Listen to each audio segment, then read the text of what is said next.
இது வந்து முதல்ல வேப்பிலை மாலை கட்டுவாங்க. வேப்பிலை, மா இலை, கன்னுப்புல்ல அப்படின்னு சொல்லி அது அந்த வேப்பிலை மாலை தான் முதல்ல கட்டுவாங்க.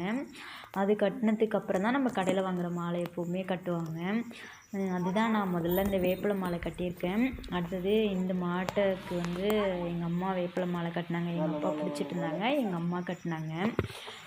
ஏன்னா கிராமங்கள் பார்த்தீங்க அப்படின்னா முதல்ல வேப்பிலை அந்த மா இலையும் அந்த கன்னுப்புல் அந்த வெள்ளை வெள்ளையாக பூத்திருக்கும் அந்த செடி மாலையும் வேப்பிலை, அது அதை வந்து கோரப்பில்லில் வந்து கோரை அறுத்து காயப்படுவாங்க. அந்த கோரப்பில்லில் தான் அது கட்டுவாங்க. அதுக்கப்புறம் நெட்டி மாலை அப்படின்னு சொல்லிட்டு கடையில் வாங்குவோம் இந்த மாலை.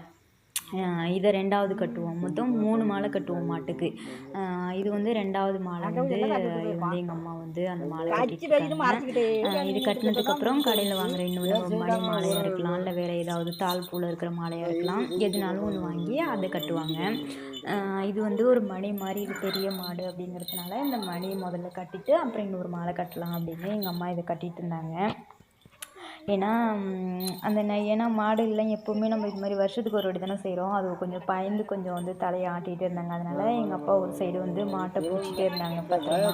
ஏன்னா அம்மாவுக்கு கட்டுறதுக்கு